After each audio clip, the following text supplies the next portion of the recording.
Hello and welcome to the debate on Sky News. I'm Niall Paterson.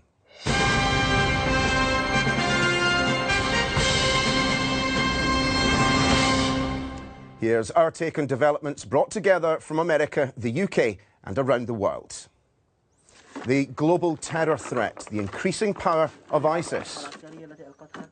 Ebola has now killed 8,000 people. What's being done to stop the spread? And should the United Nations be more proactive in 2015? We'll be speaking to the Deputy Secretary-General. Ebola, Syria, ISIS, refugees, Israel, Palestine. It's a list that could go on indefinitely, and it's the 2015 to-do list for the United Nations as it approaches its 70th anniversary. Well, in just a moment, Jan Eliasson, the UN's Deputy Secretary-General, will be in the studio. But first, as usual, let's hear from the Democrat commentator Geoffrey Robinson in New York and the Conservative commentator Armstrong Williams joining us from Washington. Geoffrey, let's start with you if we can. There can hardly be a UN Secretary-General, indeed, who wouldn't concede that at times the fortunes of the United Nations have been a little bit scattered, but it does truly remain a force for good in the 21st century. It certainly remains a force for hope in the 21st century. It does a number of things very, very well that never make any headlines. Things like legislation for maritime law, space law, cleaning up the oceans with pollution, United Nations International Children's Fund, UNICEF, the World Health Organization. A lot of it is wonderful. The headlines, unfortunately, tend to show the slip-ups and where the UN fails and where the UN bogs down. And I don't think they're necessarily fair, but it's a reality of the UN that most people think of it as a committee that's drawing a horse and comes up with a camel. You know that old expression, that is just too big, too bulky, too confused, and doesn't really work. Well, Armstrong, moving on from Geoffrey's point, given just how often these days we are seeing, individual states operating on their own outside the UN's remit, or even in kind of ad hoc coalitions, I mean, what is the role for a supranational organisation like the United Nations these days? What Geoffrey said, you cannot really argue with. But, the United Nations, if you think about the main purpose, is to resolve issues between countries through diplomacy before these countries resort to military force and before conflicts escalate. And so the problem, unfortunately, if you look at the entire history of the United Nations, it has consistently failed this goal and will continue being unless, and there are factors that have caused this through really no fault of their own. It's just how they're organized. The United Nations is primarily a forum for debate. And as a result, it is an international organization where countries send representatives to argue for or against issues. And the other thing that you just mentioned about, many of these countries of the United Nations, in the first place, they're just not for peace.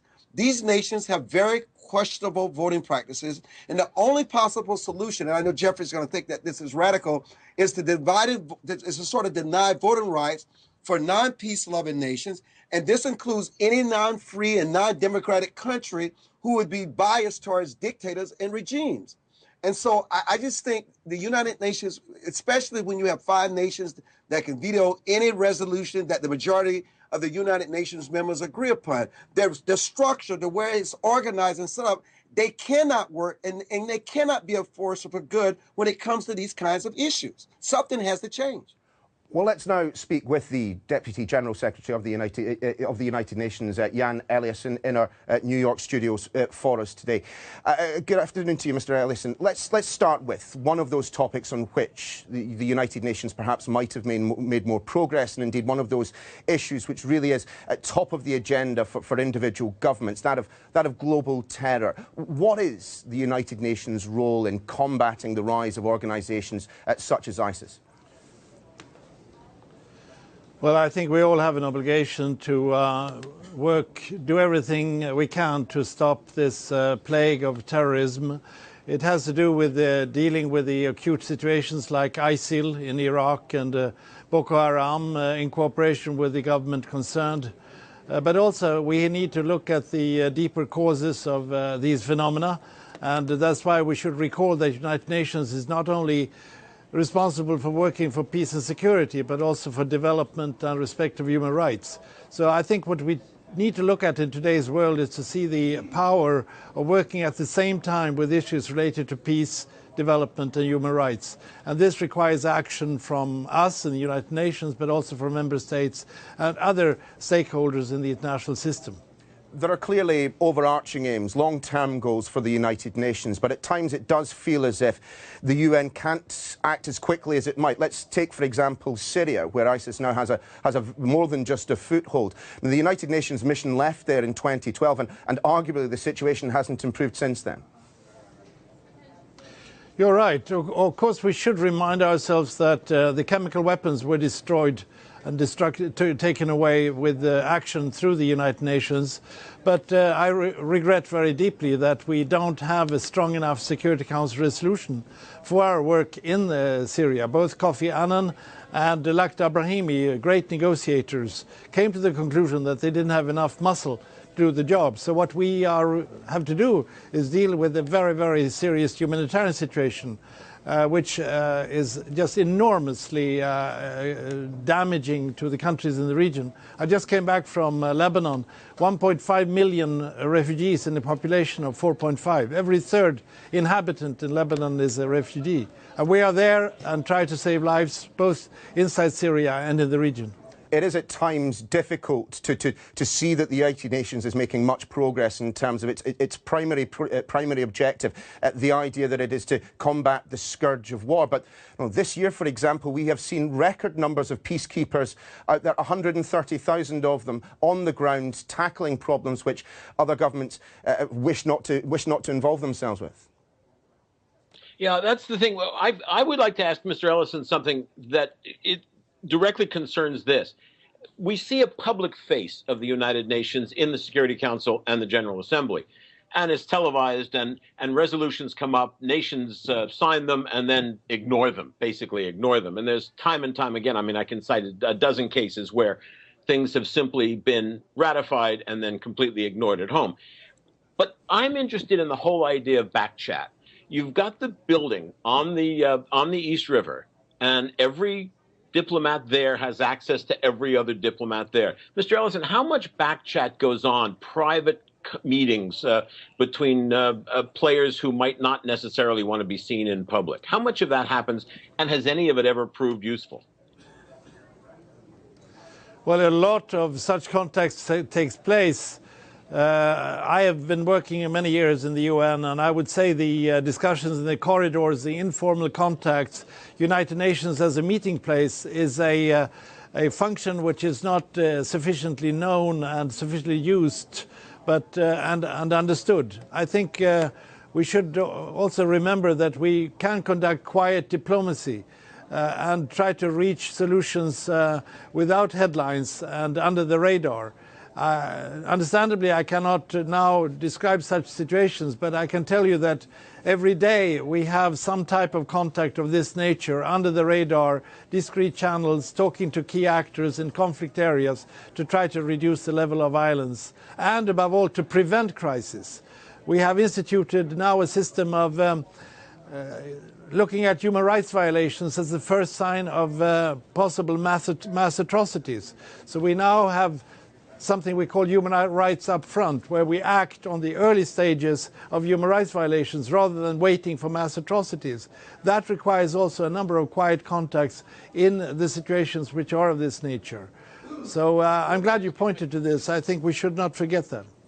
Armstrong, there is perhaps an understandable focus on the fact that the Security Council is sometimes stymied by that veto possessed by the 5 permanent members. But as Mr. Eliasson was elaborating on there, it is what happens elsewhere within the United Nations, in the margins, in those back rooms, the discussions that take place that simply doesn't happen anywhere else in the world. There is no other organisation that could facilitate those discussions.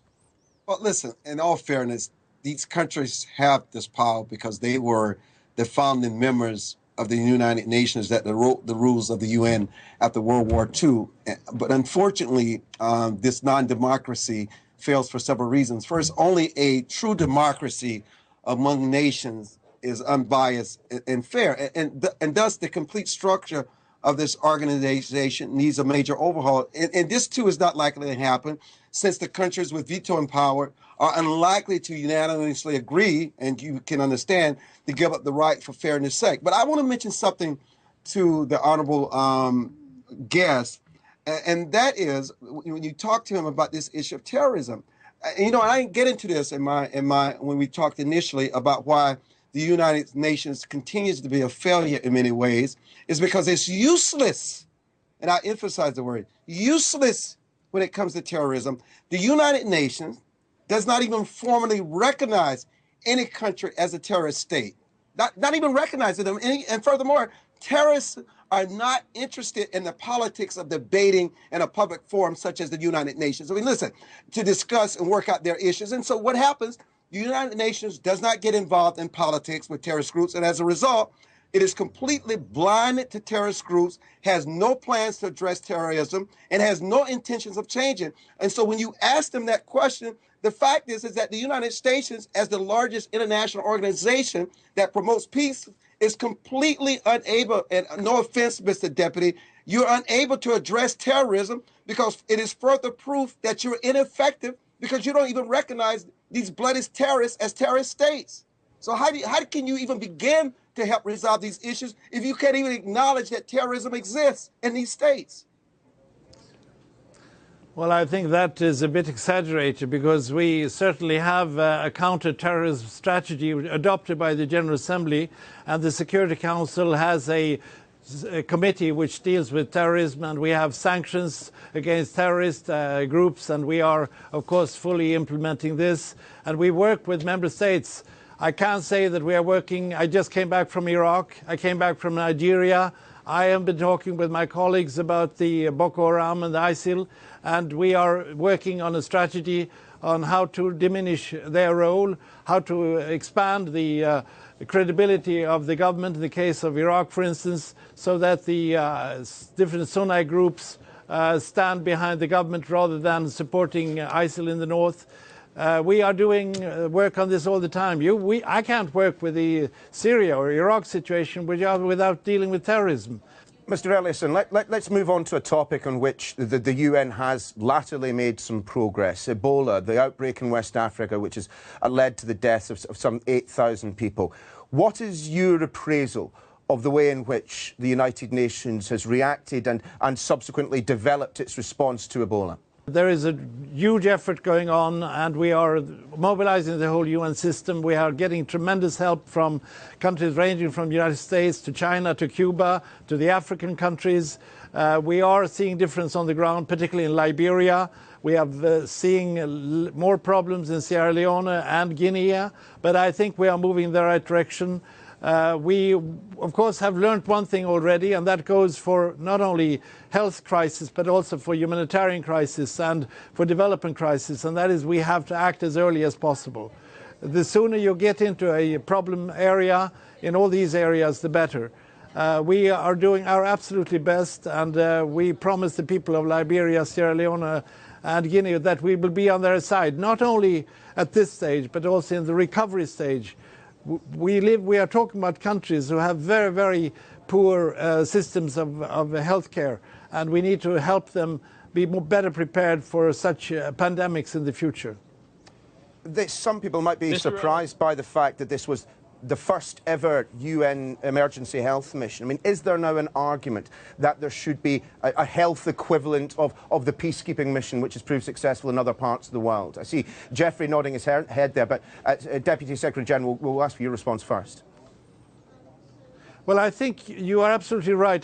We are working right now, WHO and others, on a emergency response facility and a possibility to act immediately, and we hope that the WHO will go in that direction. We definitely have to have an equivalent of what we have in the humanitarian response, an area which I worked with very much myself, where we almost have automatic reactions in situations at the earliest stages. And this is certainly the realization of the leadership of WHO, but also of the leadership of the United Nations. So we hope that we will have the support of member states to have such a facility. And that is one of the lessons learned from the Ebola crisis. Jeffrey. Why is it, Mr. Ellison, why has it taken so long? Disasters and crises are nothing new to the United Nations, whether it be refugee crises or earthquakes like Haiti or Ebola or any number of things that have happened in the last 70 years. Why doesn't the United Nations establish a peacekeeping disaster force that can bring in medicine, that can bring in doctors, that can bring in relief workers, that can really react immediately? What would it take to institute such a force?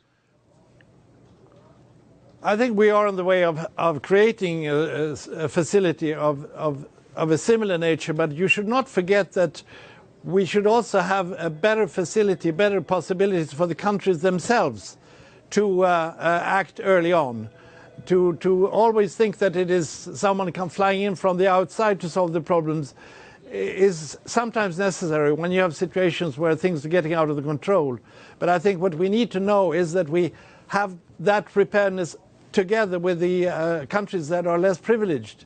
You know, the Ebola, if it had been striking United States or Europe, we would probably have a mortality rate of 20–25%.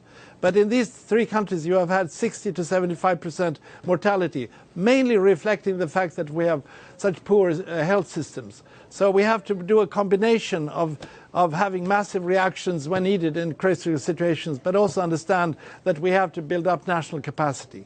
Armstrong, the WHO, the World Health Organization, might have been better placed to respond to the Ebola crisis if the United States and others hadn't cut their funding to the WHO. Well, the United States cuts its funding because the United Nations is not necessarily a popular organization in the United States, and not only just resistance against its everyday citizens, but also members of Congress and who are in very powerful positions who control those purse strings. But I don't want to just totally not recognize and embrace the Deputy Secretary General on something he said with the issue of Ebola, because the UN mission for Ebola emergency response is the first ever UN emergency health mission. And while we may talk about that others could have stepped in, they do a very good job with these safe and dignified barriers.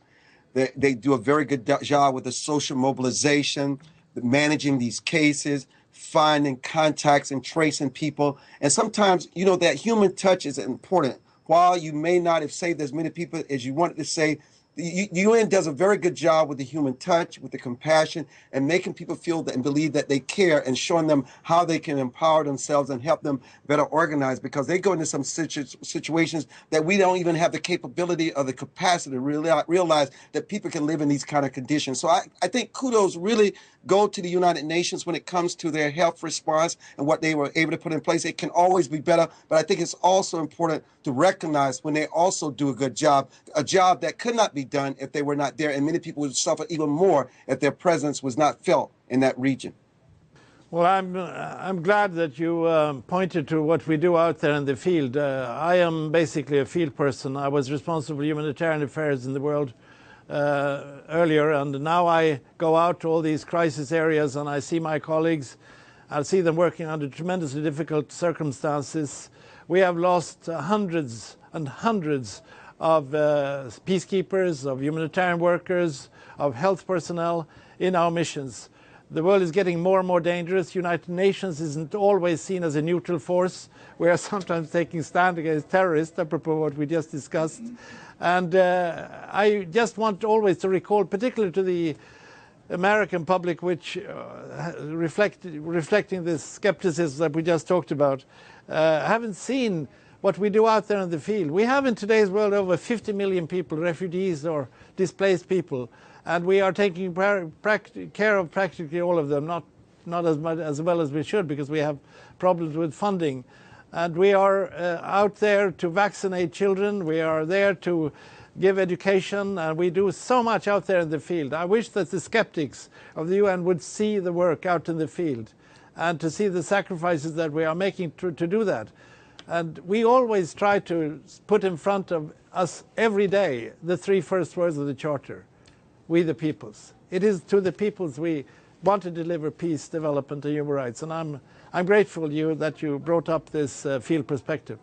Mr. Eliasson, isn't perhaps part of the problem that the United Nations itself, although it has expanded, you know, we have a number of autonomous agencies now, we have a number of funds, numerous other connected organisations, that actually at its core, the United Nations hasn't, since its inception, changed structurally, despite the fact that compared to where we started, in terms of member states, we're over 3 times as large?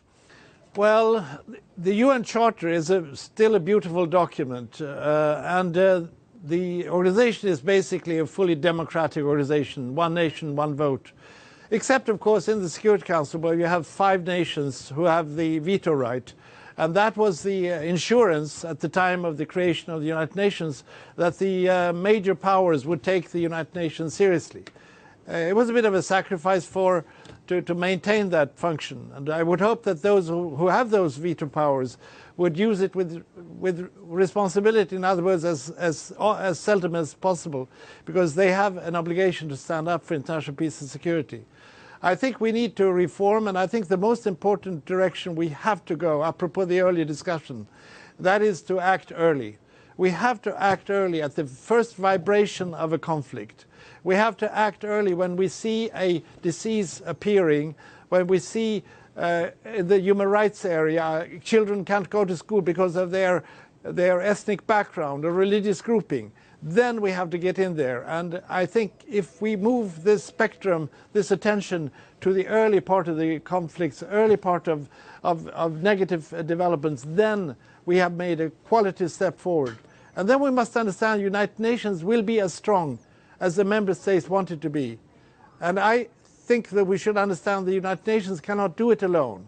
We need the help of governments, we need the help of civil society, we need the help of the academic institutions, we need the help of individuals. If we really work through the United Nations and realize that this work is in our national interest, then I think we can achieve a bit, go some steps forward this crucial year. We will this year both have a decision on the Sustainable Development Goals for the next 15 years, and we will have a decision in Paris on the climate change measures. These are historic measures, and I hope the member states now feel solidarity with the people and put their situation in the front and come to good conclusions on these 2 major negotiations. Armstrong, there can't be many people who look at the job of Secretary General with envy. I mean, as Mr. Eliasson was alluding to there, it is essentially a huge job, but with, you know, close to 200 bosses. Are we at the point now of saying that we need to bring in a Secretary General from outside the system, you know, the likes of a Tony Blair-style figure with real clout, or dare I even say it, a President Obama? You know, sometimes I think when we bring in these former heads of states, I notice that even former Secretary of State Hillary Clinton was touted as someone that could head an organization of similarity. But you're bringing these people in because they were heads of states and they've run countries. Sometimes you need people who have really been in the trenches, who've been on the ground, who spent years and decades understanding exactly what is needed, exactly what needs to change, and where you can be most effective. And sometimes you want to bring in these high-powered figures because it brings in money, it brings in publicity, it brings in stature, but it doesn't necessarily empower and make the difference in the lives of the people where they are. And I think what the Deputy Secretary General is saying about what they do in the field, and it is true that many UN forces are considered as terrorists and not friendly, and they put their lives on the line. Some of them die from Ebola. Some of them die in the most crazy and unimaginative situations. And I think what you need is leadership that works, not cosmetic, not someone that we all recognize as a world figure, but somebody that the people recognize that can get their hands dirty, can go in and get the job done. Sometimes you need just an everyday person to take that position and move this organization forward. Mr. Eliasson, a final question to you in this, the year of the UN's 70th anniversary. Is it the UN's greatest achievement that they can say, look, the world would have been far worse without us? Indeed, can the UN actually ever hope to achieve any more than that? I think the world would have been in much worse shape without the United Nations. Not only are we setting the norms and the values and the principles that we would like to see guide the world, principles that we need to be reminded of in today's world every minute, because the horrors are there in war and atrocities and violations of human rights and extreme poverty and inequalities. So we stand for the world that we want to see. And then the second question is, how much do we want to use this tool? How much want to use this machinery? And then we must understand that if we do that, we actually serve our own nation's interest. Maybe 15, 20, 30, 40 years ago, that wasn't the case. You could say the national interest is there and the international is there. But in today's world, they come together. You cannot divide up home and outside. It's coming together. You see it all over the world. The world exists inside our countries, and we exist in the world. And of course, we need to do better, and we must do acting early. This, I think, as I come back again, is the main thing to remember. And the United Nations is there to serve. And I just say, if we can just have more of political will helping us move forward, I think we can improve conditions in the world, and we need to do so. Deputy Secretary-General Jan Eliasson, thanks very much for your time. And as always, Geoffrey and Armstrong, good to see you. Well, that's it for this edition of The Debate. Until next time, goodbye.